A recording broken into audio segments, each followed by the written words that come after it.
இந்த வீடியோவில் நாங்கள் பஸ்கால் ப்ரோக்ராமிங் லாங்குவேஜ் சம்பந்தமாக பார்க்க இருக்கிறோம்.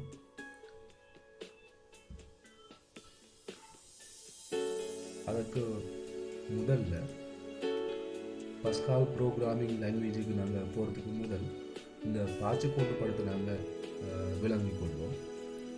இந்த பாய்ச்சல் படத்தில் அருகில் தரப்பட்டுள்ள பாய்ச்சல் படத்திற்கு 10, 3, 8, 7, 20 ஆகிய 5 இலக்கங்களை உள்ளீடாக வழங்குவோமாயின் கிடைக்கப்பெறும் வரிவிளைவு யாது என்று ஒரு கேள்வி கேட்டிருந்தாங்க.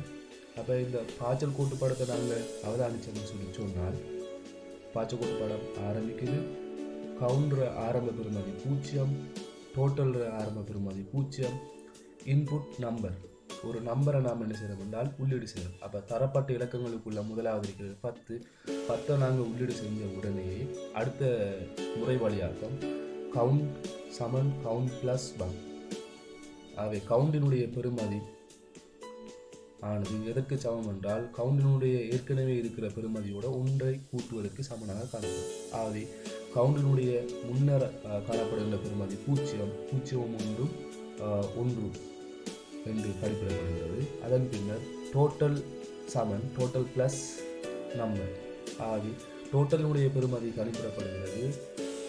ஏற்கனவே இருக்கின்ற டோட்டல் பெறுமதியுடன் நாங்கள் உள்ளீடு செய்த நம்பரினுடைய பெறுமதியை கூட்டுவதன் மூலம் டோட்டலினுடைய புதிய பெறுமதி கணிப்பிடப்படுகிறது. ஆகவே டோட்டலினுடைய ஆரம்ப பெறுமதி, அதாவது இதற்கு முன்னர் இருந்த பெறுமதி 0, அதனுடன் புதிதாக நாங்கள் உள்ளீடு செய்த நம்பரினுடைய பெறுமதி 10. ஆகவே 0ஐயும் 10ஐயும் கூட்டுகின்ற போது வருகின்ற பெறுமதி 10 ஆகும். ஆகவே டோட்டலுடைய புதிய பெறுமதி 10.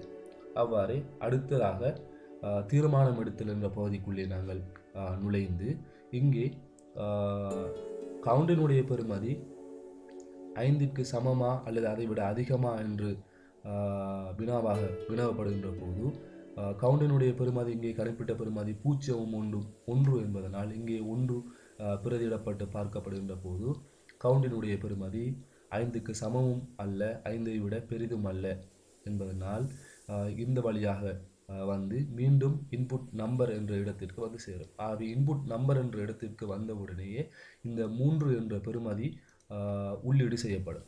3 என்ற பெறுமதி உள்ளீடு செய்த உடனே இங்கே கவுண்டினுடைய ஏலவே இருக்கிற பெறுமதி 1, 1, 2, டோட்டலினுடைய பெறுமதி ஏலவே இருக்கிற பெறுமதி 10, நாங்கள் புதிதாக உள்ளீடு செய்த பெறுமதி 3, 10, 3, 13.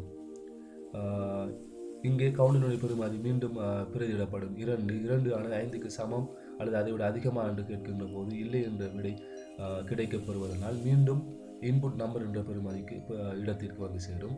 அடுத்ததாக நாங்கள் இந்த 8 என்ற இலக்கத்தினை உள்ளீடு செய்கின்ற போது கவுண்டினுடைய பெறுமதி 2, 1, 3, டோட்டலினுடைய பெறுமதி ஏற்கனவே 13. 13உடன் இந்த புதிதாக உள்ளீடு செய்த நம்பர் 8 ஆனது கூட்டப்பட்டு 21 என்ற பெறுமதி புதிய பெறுமதி டோட்டலில் கண்டுபிடிக்கப்படும். பின்னர் கவுண்டினுடைய பெறுமதி 3 ஆன 5க்கு சமமா அல்லது பெரிதாக என்று கேட்கப்படுகின்ற போது இல்லை என்பதனால் இவ்வாறே வந்து மீண்டும் அடுத்த இலக்கம் உள்ளீடு செய்யப்படும். அடுத்த இலக்கம் 7 உள்ளீடு செய்யப்படுகின்ற போது கவுண்டினுடைய பெறுமதி 3, 3, 4 என்று கணிப்பிடப்படும். டோட்டலினுடைய பெறுமதி 21. நாங்கள் புதிதாக உள்ளீடு செய்த இலக்கம் 7, 21 மேலும் 28. கவுண்டினுடைய பெறுமதி இங்கே பிரதியிடப்படுகின்ற போது கவுண்டினுடைய பெறுமதி 4ஆக காணப்படுவதனால் 4 ஆனது 5க்கு சமமும் அல்ல, 5ஐ விட பெரிதும் அல்ல. ஆகவே நோ என்ற வழியாக இங்கே வந்து மீண்டும் இன்புட் நம்பர் என்ற இடத்திற்கு வந்து சேரும். இந்த இன்புட் நம்பர் என்ற இடத்தில் நாங்கள் 20 என்ற இலக்கத்தை உள்ளீடு செய்கின்ற போது கவுண்ட் சமன் கவுண்டினுடைய ஏற்கனவே இருக்கிற பெறுமதி 4, 3, 5, டோட்டல் சமன் டோட்டல்ஸாக நம்பர். ஆகவே டோட்டலுடைய முன்னைய பெறுமதியை நாங்கள் நோக்கினோமாக இருந்தால் 28. 28ஓடு இந்த 20ஐ கூட்டுகின்ற போது 48 என்ற பெறுமதி இங்கே டோட்டலுடைய பெறுமதியாக கணிப்பிடப்பட்டிருக்கும். கவுண்டினுடைய பெறுமதி இங்கே 4, 3, 5 என்று கணிப்பிடப்பட்டிருக்கும். அந்த 5ஐ நாங்கள் இங்கே பிரதியீடு செய்கின்ற போது 5 ஆனது 5க்கு சமம் என்பதனால் எஸ் என்ற இந்த திசையிலே வெளியேறி அவுட்புட் டோட்டல் என்கின்ற இடத்தில் டோட்டல் பெற்றுக்கொண்ட பெறுமதியான 48ஐ வெளியீடு செய்து இந்த செயல்களானது முடிவினை அடையும். இவ்வாறு தான் இந்த பாய்ச்சல் கோட்டு படம் இதற்கான வெளியீட்டினை தரும். ஆகவே இந்த பாய்ச்சல் கோட்டு படத்திற்கான இறுதி வெளியீடாக 48 எங்களுக்கு கிடைக்கக்கூடியதாக காணப்படும். இப்போது இந்த பாய்ச்சல் கோட்டு படத்தில் எங்களுக்கு நாங்கள் பஸ்கால் புரோகிராமிங் லாங்குவேஜ் கற்றுக்கொள்வதற்கான ஒரு சில விடயங்களை நாங்கள் இங்கிருந்தே தொடர்வோம் என்று நான் எதிர்பார்க்கிறேன். இந்த பாய்ச்சல் கோட்டு படத்தினுடைய வருவிளைவு எவ்வாறு கிடைக்கப்பெற்றது, இதனுடைய பெறுமதிகள் எவ்வாறு மாற்றப்பட்டது, நம்பரினுடைய பெறுமதி எவ்வாறு உள்ளீடு செய்யப்பட்டது, கவுண்டினுடைய பெறுமதி எவ்வாறு கணிக்கப்பட்டது, டோட்டலினுடைய பெறுமதி எவ்வாறு கணிக்கப்பட்டது என்ற விடயங்கள் எல்லாம் இப்போது உங்களுக்கு விளங்கி இருக்கும். இப்போது இந்த பாய்ச்சல் கோட்டு படத்தை நாங்கள் எடுத்து நோக்கிறோமானால் இந்த பாய்ச்சல் கோட்டு படத்திலே சில அடையாளம் காணிகள் காணப்படுகின்றன. இந்த பாய்ச்சல் கோட்டு படத்திலே கவுண்ட் என்பது இங்கே சுட்டி காட்டப்பட்ட கவுண்ட் என்பது ஒரு அடையாளம் காணியாகும். இந்த பாய்ச்சல் கோட்டு படத்திலே காணப்படுகின்ற இந்த டோட்டல் என்பது ஒரு அடையாளம் காணியாகும். அவ்வாறே இந்த பாய்ச்சல் கோட்டு படத்திலே காணப்படுகின்ற இந்த நம்பர் என்பது ஒரு அடையாளம் காணியாகும். இங்கு அடையாளம் காணி, அதாவது பஸ்கால் செயல்களில் நாங்கள் அடையாளம் காணியாக டேட்டா ஐடென்டிஃபையராக சில சொற்களை பயன்படுத்துவோம். இந்த அடையாளம் காணி என்பது என்னவென்றால்,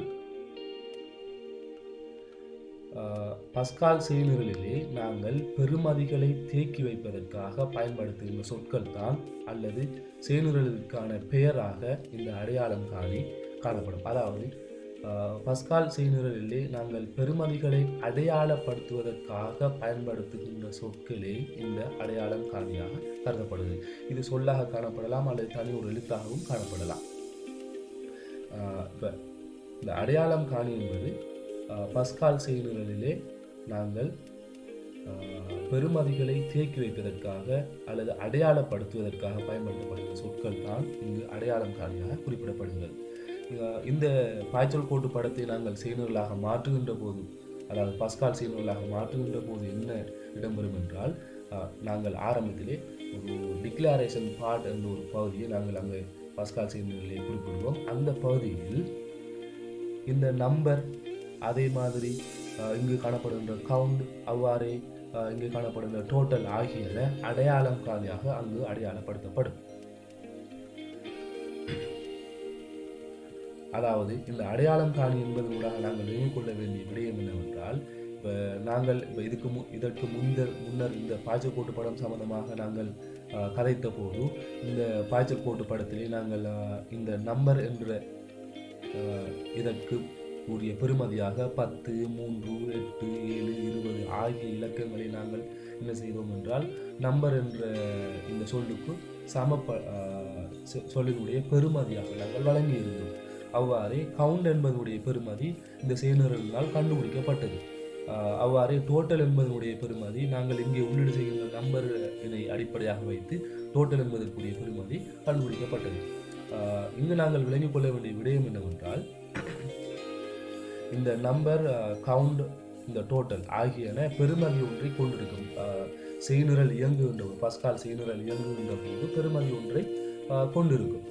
அந்த பெறுமதியை நாங்கள் தேக்கி வைப்பதற்காக, அல்லது நாங்கள் பஸ்கால் செயல்களுக்கு நாங்கள் உள்ளீடு செய்கின்ற பெறுமதி அல்லது பஸ்கால் செயல்களினால் கணிப்பிடப்படுகின்ற பெறுமதி எதிலே தேக்கி வைக்கப்படுகின்ற போதோ அவை அனைத்தையும் நாங்கள் இங்கே அடையாளம் காணியாக இங்கே குறிப்பிடுவோம்.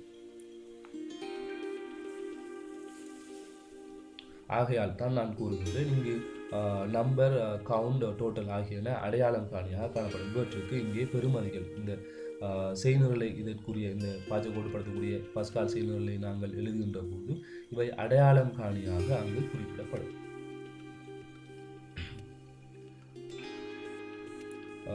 பஸ்கால் செய்நிரலிலே காணப்படுகின்ற ஒரு டிக்ளரேஷன் ஸ்டேட்மெண்ட் தான் இது. இங்கே குறிப்பிட்டு காட்டப்படுவது பஸ்கால் செய்நிரலிலே காட்டப்படுகின்ற ஒரு டிக்ளரேஷன் ஸ்டேட்மெண்ட். அதாவது இது குறிப்பிடுகின்றது வேர் நம்பர் இன்டிஜர் என்று குறிப்பிடப்படுகிறது. அதாவது இந்த நம்பர் என்பது இங்கே குறிப்பிடப்படுகின்ற இந்த நம்பரானது ஒரு அடையாளம் காணியாகும். இந்த செய்நிரலை நாங்கள் எழுதுகின்ற போது, இந்த பாய்ச்சல் கோட்டு படத்துக்கான செய்நிரலை நாங்கள் எழுதுகின்ற போது இந்த நம்பர் என்பதற்கு நாங்கள் பெறுமதிகளை வழங்குவோம். இந்த நம்பர் இங்கே நாங்கள் இந்த பாய்ச்சல் கோடு படத்திலே நம்பர் என்பதுக்கு பல 10, 3, 8, 7, 20 என்ற பெருமதிகளை வழங்கினோம். அவ்வாறு இதனை பாய்ச்சல் கோட்டு படமாக பஸ்கால் செயல்களாக மாற்றுகின்ற போதும் இந்த நம்பர் என்ற இந்த சொல்லுக்கு நாங்கள் பெருமதிகளை வழங்குவோம். அதனால் இதனை நாங்கள் இந்த பெருமதியை அடையாளப்படுத்துவதற்காக பயன்படுத்தப்படுகின்ற சொல் என்பதனால் இதனை நாங்கள் அடையாளம் காணி என்று குறிப்பிடுகின்றோம் என்ற விடயத்தை மாணவர்கள் விளங்கிக் கொள்ள வேண்டும். அடுத்த விடயமாக இந்த அடையாளம் காணியாக நாங்கள் விரும்புகின்ற சொற்களை பயன்படுத்தலாம். நாங்கள் எந்தெந்த சொற்களை நாங்கள் விரும்புகிறோம் எங்கள் விருப்பத்திற்கேற்ப பயன்படுத்தலாம். ஆனால் இவற்றை பயன்படுத்துவது தவறு. அதாவது இவை யாவும் ஒதுக்கு சொற்களாக குறிப்பிடப்படுவது. நாங்கள் ஒதுக்கு சொல் சம்பந்தமாக பின்னர் கற்க இருக்கிறோம். இந்த அடையாளம் காணியாக நாங்கள் பயன்படுத்துகின்ற சொல்லானது எவ்வாறு அமையப்பெற வேண்டும் என்பது சம்பந்தமாக இதிலே குறிப்பிடப்படுகிறது. அடையாளம் காணியாக நாங்கள் பயன்படுத்துகின்ற சொல்லானது ஒதுக்கு சொற்களை பயன்படுத்த முடியாது. அதாவது நாங்கள் இங்கே அடையாளம் காணியாக இங்கே ஒரு சொல்லை நாங்கள் பயன்படுத்துகின்றோம் என்றால் அந்த சொல்லானது பஸ்கால் செய்நிரலிலே பயன்படுத்தப்படுகின்ற ஒரு ஒதுக்கு சொல்லாக ரிசர்வ்ட் வேர்டாக காணப்பட முடியாது. அதாவது ரிசர்வ்ட் வேர்டு ஒன்றினை ஒதுக்கு சொல் ஒன்றினை நீங்கள் அடையாளம் காணியாக பயன்படுத்த முடியாது.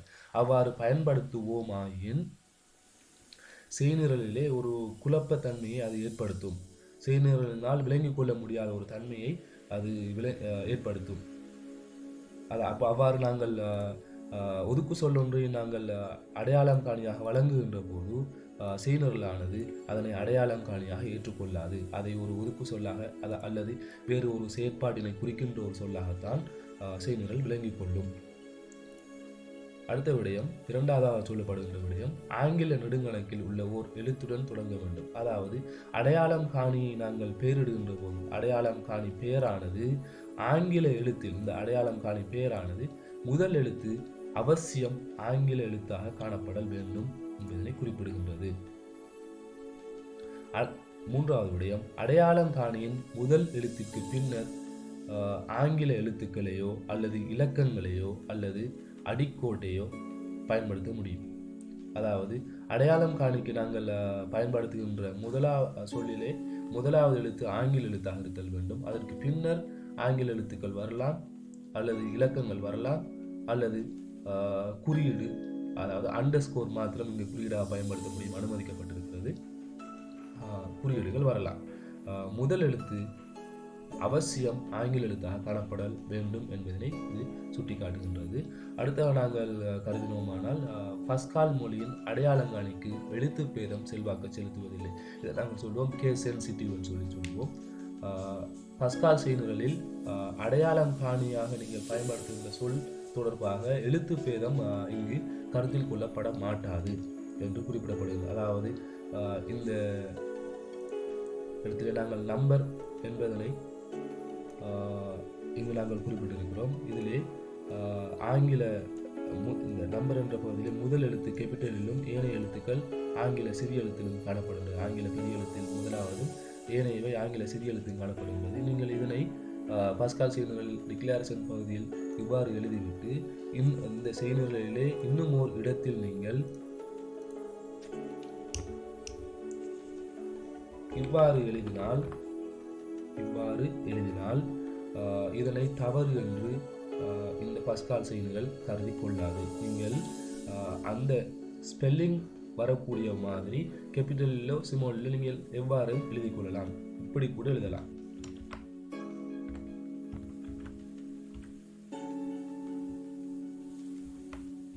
இவ்வாறு கூட எழுதலாம். ஆனால் அந்த ஸ்பெல்லிங் வந்தால் போதும்.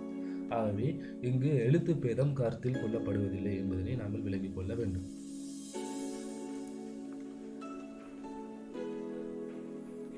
அடுத்து சொற்களுக்கிடையே இடைவெளி இருத்தலாகாது என்ற விடயம் குறிப்பிடப்படுகிறது. அதாவது அடையாளம் காணியாக நாங்கள் பயன்படுத்துகின்ற சொல்லானது தனி ஒரு சொல்லாக காணப்படல் வேண்டும். இரண்டு சொற்களை சேர்த்து ஒரு சொல்லாக நீங்கள் அடையாளம் காணியாக பயன்படுத்த முடியாது. உதாரணமாக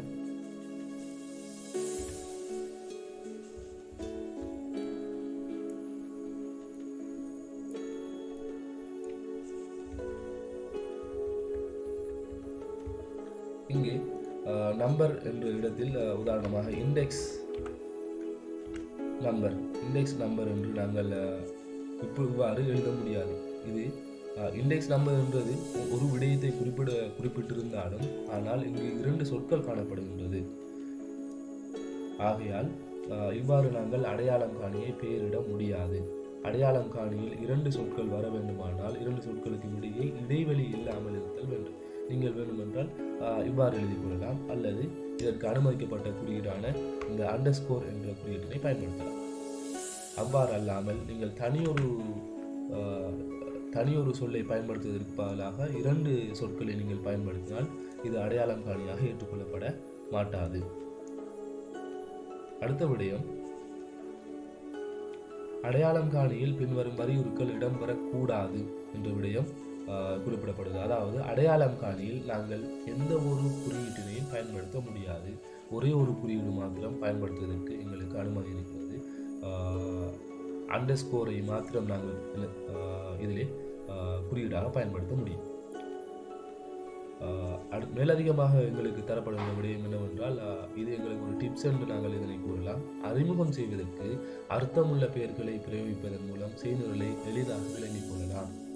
செய்நிரல் ஒன்றை நாங்கள் அர்த்தமுள்ளதாக அல்ல இலகுவாக விளங்கிக் கொள்வதற்கு அர்த்தமுள்ள சொற்களை அடையாளம் காணியாக பயன்படுத்துவது மிகவும் ஒரு பொருத்தப்பாடான தன்மையாக காணப்படும் என்பதனை இது குறித்து நிற்கின்றது. உதாரணமாக இந்த பாய்ச்சல் கோட்டு படத்தை நாங்கள் நோக்குவோமானால், இந்த பாய்ச்சல் கோட்டு படமானது 5 இலக்கங்களை ஒன்றன் பின் ஒன்றாக உள்ளீடு செய்து அவற்றின் மொத்த பெறுமதியை கணிப்பிட்டு இறுதியில் வெளியீடாக தரக்கூடிய ஒரு பாய்ச்சல் கோட்டு படமாகும். இந்த பாய்ச்சல் கோட்டு படத்தில் 5 இலக்கங்கள் பயன்படுத்தப்பட்டிருப்பதனால் இதனை நாங்கள் இங்கே நம்பர் என்ற சொல்லை பயன்படுத்தியிருக்கோம். இது பொருத்தமான ஒரு தன்மையை குறிப்பிடுகிறது. இந்த நம்பர் என்பதற்கு பதிலாக நீங்கள் வேறு ஏதாவது ஒரு சொல்லை பயன்படுத்தியிருப்பீர்களானால், உதாரணமாக லென்த் என்ற சொல்லை பயன்படுத்துவீர்களானால் அது ஒரு பொருத்தப்பாடு இல்லை. ஆனால் செய்நிரலை பொறுத்தவரையிலே அது பிழையான ஒரு தன்மை இல்லை, ஆனால் பொருத்தப்பாடான தன்மை இல்லை. பொருத்தமான பெயர்களை பயன்படுத்துவதன் மூலம் செய்நிரல்களினுடைய நாங்கள் உருவாக்குகின்ற பஸ்கால் செய்நிரல்களினுடைய இலகுத்தன்மையை அதிகரித்துக் கொள்ள முடியும். அதாவது பார்ப்பவர்கள் இலகுவாக விளங்கிக் கொள்ளக்கூடிய வகையில் அது அமையப்பெறும். நாங்கள் பொருத்தமான சொற்களை அதனுடன் அடையாளம் காணிக்காக நாங்கள் பயன்படுத்தும் சொற்கள் அந்த செய்நூலுடன் தொடர்புடைய சொற்களை நாங்கள் பயன்படுத்துகின்ற போது அது ஒரு இலகுத்தன்மையை ஏற்படுத்துகின்ற விடயம் இதிலே குறிப்பிடப்படுகின்றது. இங்கு மேலதிகமாக செல்லுபடியான அடையாளம் காணிகளுக்கு உதாரணங்களாக சில உதாரணங்கள் தரப்படுகின்றது. சம் இதில் வந்துட்டு எஸ் கேபிட்டல் எம் ஏனையவை ஸ்மால்லே காணப்படுகின்றது. இதில் சம்மானது அனைத்து எழுத்துக்களும் கேபிட்டல்லே காணப்படுகின்றது. டோட்டல் நம்பர்ஸ் என்றதுக்கு இடையில் 2 சொல் என்றதால ஒரு அண்டர்ஸ்கோர் இங்கே பயன்படுத்தி இருக்கிறார்கள். நம்பன் என்று எழுதியிருக்கிறார்கள். First name, last underscore name வரலாம் எழுதலாம். இதிலே குறிப்பிடப்பட்டிருக்கின்ற இவை யாவும் செல்லுபடியான அடையாளங்காணிகளாக கருதப்படுகின்றது. செல்லுபடியற்ற அடையாளங்காணிகளாக நாங்கள் கருதுவோமாயின் இங்கே இது செல்லுபடியற்ற அடையாளங்காணியாக கருதப்படுவதற்கான காரணம் முதல் எழுத்தாக ஒரு குறியீடு பயன்படுத்தப்பட்டிருப்பதனால் இது செல்லுபடியற்ற ஒரு அடையாளங்காணியாகும். இதனை நோக்குவோமாயின் எவரேஜ் மார்க்ஸ் என்ற பகுதியிலே எவரேஜ் மார்க்ஸ் இங்கே 2 சொற்கள் பயன்படுத்தப்பட்டிருக்கின்றன. 2 சொற்களுக்கு இடையிலே இடைவெளி காணப்படுவதனால் இது ஒரு ஏற்றுக்கொள்ளக்கூடிய ஒரு அடையாளங்காணியாக கருதப்பட முடியாது. இங்கே 9A என்பதனை நாங்கள் ஒரு அடையாளங்காணியாக ஏற்றுக்கொள்ள முடியாது. ஏனெனில் முதல் எழுத்தாக இலக்கம் வந்திருப்பதனால் இதை நாங்கள் ஒரு அடையாளங்காணியாக ஏற்றுக்கொள்ள முடியாது. அடுத்து நாங்கள் லாஸ்ட் நேம் என்பதிலே 2 சொற்களுக்கு இடையிலே டேஷ் பயன்படுத்தப்பட்டிருக்கிறது. டேஷ் ஆனது பயன்படுத்துவதற்கு அனுமதிக்கப்பட்ட ஒரு குறியீடு அல்ல. இங்கே பயன்படுத்துவதற்கு அனுமதிக்கப்பட்ட ஒரே ஒரு குறியீடு அண்டர்ஸ்கோர் ஆக காணப்படுவதனால் இங்கே டேஷ் பயன்படுத்தப்பட்டிருக்கிறது. அதனால் இது ஒரு செல்லுபடியற்ற அடையாளங்காணியாக இங்கே குறிப்பிடப்படுகின்றது.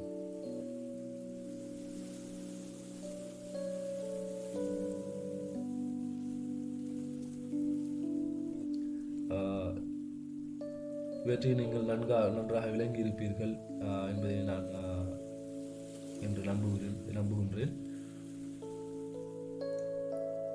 அடுத்து நாங்கள் பார்க்க இருக்கின்ற பாதி டேட்டா டைப்ஸ், தரவு வகைகள். இந்த தரவு வகைகள் என்ற பகுதியிலே ஒரு டிக்ளரேஷன் ஸ்டேட்மெண்ட்டில் நாங்கள் பார்க்கின்ற போது இந்த இறுதி பகுதி ஆனது தரவு வகையை குறிப்பிடுகின்றது. Integer, real, character, string, boolean ஆகிய சொற்களை இது குறித்து நிற்கின்றது. இங்கே நாங்கள் பார்க்கின்ற போது இந்த இன்டிஜர் என்பதன் அர்த்தம் முழு எண் என்று பொருள்படும். ரியல் என்பதன் அர்த்தம் தசம எண் என்று பொருள்படும். கரெக்டர் என்பதன் அர்த்தம் ஒரு எழுத்து என்பதனை குறித்து நிற்கின்றது. ஸ்ட்ரிங் என்பதன் அர்த்தம் எழுத்து கூட்டம், பல எழுத்துக்கள் சேர்ந்த ஒரு சொல் என்பதனை இது ஒரு சொல் அல்லது பல சொற்கள் என்றும் பொருள்படலாம் என்பதனை இது குறிக்கின்றது. பூலியன் என்பது எஸ், நோ அல்லது ட்ரூ, ஃபால்ஸ் என்ற பெறுமதியை உள்ளடக்கியதாக இது காணப்படுகின்றது. பாஸ்கால் செயல்முறையிலே இவைதான் காணப்படுகின்ற தரவு வகைகளாகும். அதாவது இப்போது நாங்கள் அந்த தரவு வகை என்றால் என்ன என்பதை நாங்கள் விளங்கிக் கொள்வோம்.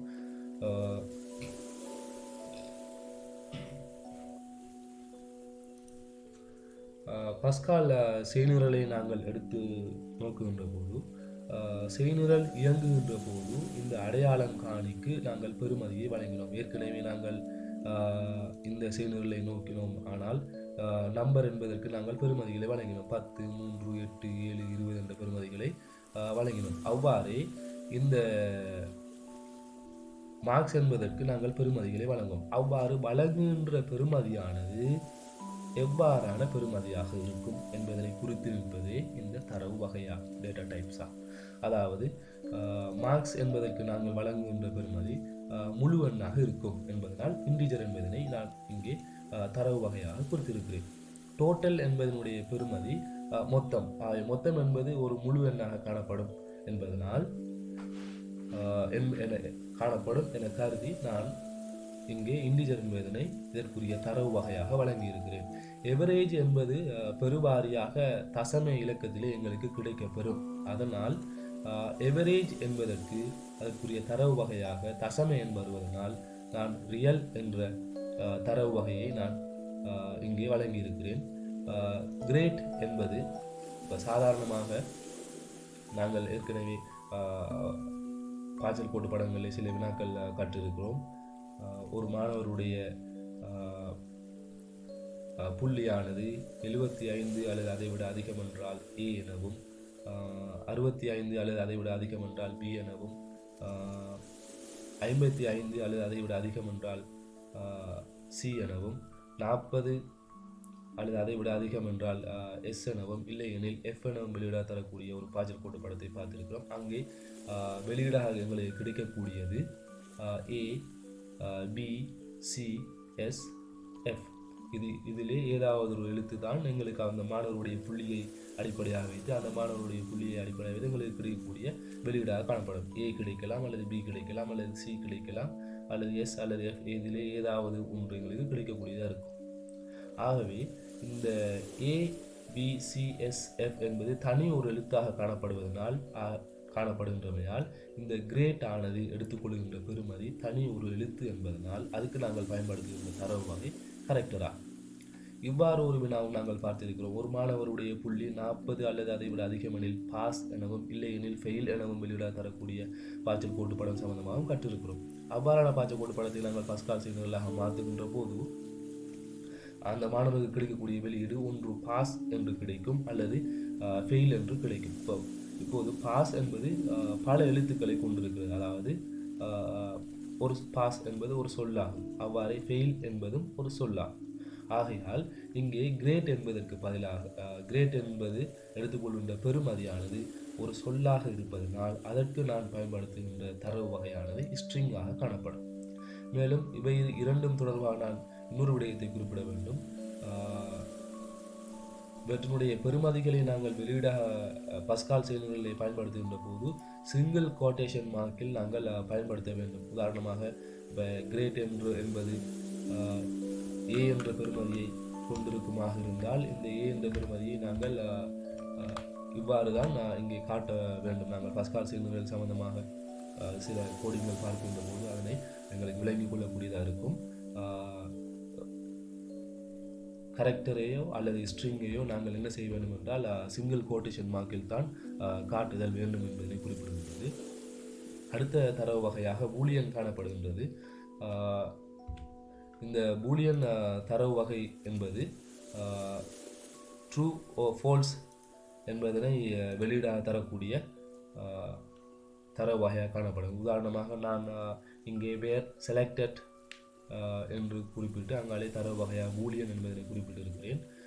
இங்கே செலக்டட் என்பது உதாரணமாக நாங்கள் குறிப்பிடுவோமே, ஒருவர் ஒரு போட்டிக்கு தெரிவு செய்யப்பட்டுள்ளாரா என்பதனை வினவு சம்பந்தமான விடயமாக இருந்தால் செலக்டட் என்பதற்கு ட்ரூ என்று வரலாம், அல்லது ஃபால்ஸ். செலக்ட் பண்ணப்பட்டால் ட்ரூ என்றும், செலக்ட் பண்ணப்படவில்லை என்றால் ஃபால்ஸ் என்றும் வரலாம். ஆகவே ட்ரூ அல்லது ஃபால்ஸ் என்பது மாத்திரம்தான் இங்கே பெறுமதியாக வருமாக இருந்தால் நாங்கள் அதற்கு பயன்படுத்த வேண்டிய தரவு வகையாக பூலியன் என்ற தரவு வகை இங்கே பயன்படுத்தப்படும். இவை தான் இங்கே நாங்கள் பயன்படுத்துகின்ற பஸ்கால் செயல்களிலே பயன்படுத்துகின்ற தரவு வகையாக காணப்படுகின்றது.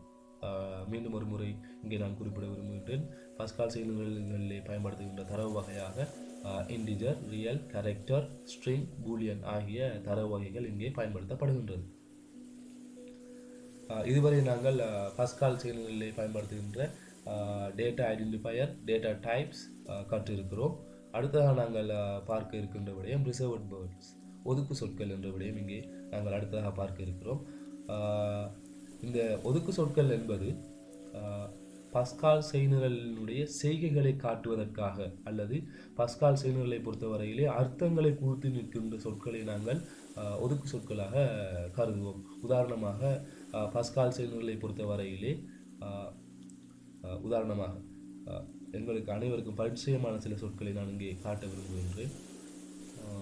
எண்ட் என்றால் முடிவுறுத்தப்படுகின்றது என்ற அர்த்தம். அதே மாதிரி பிகின் என்ற சொல் இருக்கும் என்றால் ஆரம்பிக்கப்படுகின்றது என்ற அர்த்தம் இருக்கிறது. பிகின் என்றால் ஆரம்பிக்கப்படுகிறது, செய்நிரல் ஆரம்பிக்கின்றது. இங்கே எண்ட் என்பது செய்நிரல் முடிவடைகின்றது என்ற அர்த்தம். அவ்வாறே நாங்கள் இட்டரேஷன் ஸ்டேட்மெண்ட்கள் சிலதில் இருக்கின்றது. ரிப்பீட் அண்டில், இங்கே இருக்கிறது அண்டில் என்றால் வரைக்கும். அப்போ இது எல்லாம் ஒவ்வொரு சொற்களை வைல், ரிப்பீட் இவ்வாறான சொற்கள் யாவும் இப்படியான சொற்கள் ஒவ்வொரு அர்த்தத்தினையும் இந்த பஸ்கால் செயல்நிலையை குறித்திருக்கும். அதாவது ஒரு செய்கையை அது குறிப்பிடும் அங்கே. ஆகையால் இவ்வாறான சொற்களை நாங்கள் என்ன செய்ய முடியாது என்றால் பஸ்கால் செய்நிரலிலே அடையாளம் காணியாக, டேட்டா ஐடென்டிஃபையராக பயன்படுத்த முடியாது என்ற விடயத்தை நாங்கள் முன்னரே குறிப்பிட்டிருக்கிறோம். ஆகவே பஸ்கால் செயல்நிலையிலே பயன்படுத்தப்படுகின்ற சில ஒதுக்கு சொற்கள் இங்கே குறிப்பிடப்பட்டிருக்கின்றது. மாணவர்கள் இவற்றை பார்த்து தெளிவினை பெற்றுக்கொள்ள வேண்டும்.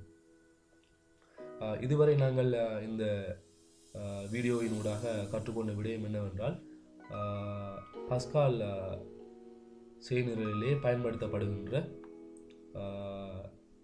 முக்கியமான ஸ்டேட்மெண்ட் கூற்றிலே பயன்படுத்தப்படுகின்ற விடயங்கள் சம்பந்தமாக பார்த்திருக்கிறோம். அதிலே நாங்கள் முதலாக பார்த்த விடயம் அடையாளம் காணி.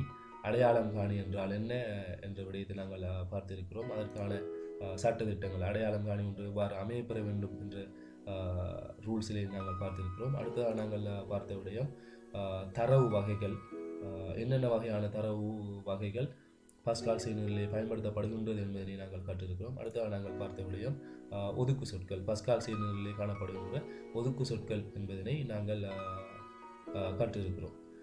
இறுதியாக ஒரு விடயத்தை நாங்கள் பார்க்க இருக்கிறோம். இந்த ஸ்டேட்மெண்ட்டை நாங்கள் எடுத்து நோக்கினோம் ஆனால் வேர் நம்பர் இன்டிஜர் என்ற இந்த ஸ்டேட்மெண்ட்டை நாங்கள் பார்த்தோமானால் வேர் என்பது வேரியபிள் என்பதனை குறிக்கின்றது. நம்பர் என்பது ஒரு அடையாளம் காணி, டேட்டா ஐடென்டிஃபையர் ஆகும். இன்டிஜர் என்பது ஒரு தரவு வகையாகும் என்பதனை மாணவர்கள் விளங்கிக் கொள்ள வேண்டும். வேர் என்பது வேரியபிள் என்பதனை குறித்து நிற்கின்றது. நம்பர் என்பது ஒரு அடையாளம் காணி. இன்டிஜர் என்பது ஒரு தரவு வகையில் ஒன்றாகும். இன்டிஜர் என்பது தரவு வகையில் ஒன்றாகும் என்பதை நாங்கள் விளங்கிக் கொள்ள வேண்டும். இங்கே இந்த வேர் என்பது எதனை குறித்து நிற்கின்றது என்றால் வேரியபிள் என்று பொருள்படும். அதாவது வேரியபிள் என்றால் மாறக்கூடியது.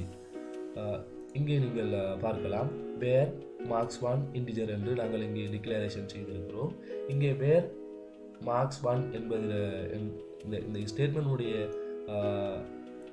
பூரண கருத்து என்னவென்றால், மார்க்ஸ் 1 என்பது ஒரு அடையாளம் காணி. இந்த அடையாளம் காணியினுடைய பெறுமதி இந்த செய்நிரலை பொறுத்தவரையில் மாறுபடும்.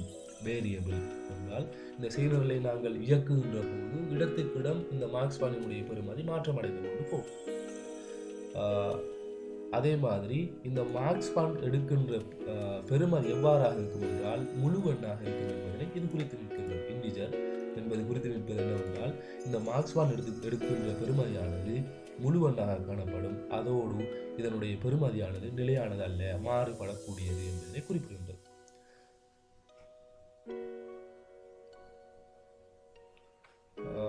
இந்த பகுதியை நாங்கள் பார்ப்போமானால், வேர் நம்பர் இன்டிஜர் என்ற ஒரு ஸ்டேட்மெண்ட் இங்கே காணப்படுகின்றது. இந்த செய்நிரலை பொறுத்தவரையிலே இந்த நம்பரினுடைய பெறுமதி முதலாவது ரவுண்டிலே 10 ஆகவும், இரண்டாவது ரவுண்டிலே 3 ஆகவும், மூன்றாவது ரவுண்டிலே 8 ஆகவும், நான்காவது ரவுண்டிலே 7 ஆகவும், ஐந்தாவது ரவுண்டிலே 20 ஆகவும் காணப்பட்டதனால் இந்த நம்பரினுடைய பெறுமதி இந்த செய்நிரலிலே மாற்றம் அடைந்து கொண்டு வந்திருக்கிறது. ஆகையால் இந்த நம்பரானது வேரியபிள் வகையை சார்ந்தது. அதாவது இதனுடைய பெறுமதி நிலையான பெறுமதி அல்ல, மாறக்கூடியது. இந்த செய்நிரலை பொறுத்தவரையிலே இதனுடைய பெறுமதி மாறக்கூடியது என்பதனால் நம்பர் என்பதற்கு முன்னால் வேர் என்ற சொல் குறிப்பிடப்பட்டிருக்கிறது. அவ்வாறு இது எடுக்கின்ற பெறுமதி இலக்கமாக காணப்பட்டதனால் இன்டிஜர் என்ற தரவு வகை இதுக்கு ஒதுக்கப்பட்டுள்ளது. இவ்வாறே தான் இங்கு நாங்கள் கவனித்தோமானால் வேர் டோட்டல் இன்டிஜர், அதாவது டோட்டல் என்பதனுடைய பெறுமதி மாற்றமடையும். அது எடுக்கின்ற பெறுமதியானது இலக்கங்களாக காணப்படும். இங்கே எவரேஜ் கான்ஸ்டன்ட் போடப்பட்டிருக்கிறது. இந்த கான்ஸ்டன்ட் என்பதன் பொருள் நிலையானது, மாற்றமடையாது. இந்த செய்நிரலிலே எந்த இடத்தில் நீங்கள் எவரேஜை பார்த்தாலும் எவரேஜினுடைய பெறுமதியானது நிலையாகவே காணப்படும், மாற்றமடையாது என்பதனை இந்த கான்ஸ்டன்ட் என்பது குறிப்பிடுகின்றது. அவ்வாறு இந்த எவரேஜ் எடுக்கின்ற பெறுமதியானது தசம பெறுமதியாக காணப்படும், தசம எண்ணாக காணப்படும். இதற்கு நாங்கள் வழங்குகின்ற பெறுமதி தசம எண்ணாக காணப்படும் என்பதனால் இங்கே ரியல் என்கின்ற இந்த பெறுமதி குறிப்பிடப்படுகின்றது என்ற விடயத்தை நாங்கள் விளங்கிக் கொள்ள வேண்டும். இன்னும் ஒரு விடயம், இந்த டேட்டா டைப்ஸ் நாங்கள் ஏன் ஸ்டேட்மெண்ட்ல டிக்ளரேஷன் ஸ்டேட்மெண்டில் ஏன் நாங்கள் முன்கூட்டியே குறிப்பிடப்பட வேண்டும் என்றால், இந்த தரவு வகைக்கு ஏற்பவே செய்நிரல் இயக்கப்படுவதற்கான நினைவக ஒதுக்கீடு ரெம்மில் ஒதுக்கப்படுவதற்கான அடிப்படையை இந்த தரவு வகைகள் கொண்டு காணப்படுவதால், அதாவது இந்த தரவு வகைகளுக்கு ஏற்பவே இதற்கான இட ஒதுக்கீடு ரெம்மில் இடம்பெறும் என்பதனால் தரவு வகையை நாங்கள் செய்நிரல் ஒன்றிலே முன்கூட்டியே குறிப்பிடல் வேண்டும் என்பதனை நாங்கள் விளங்கிக் கொள்ள வேண்டும்.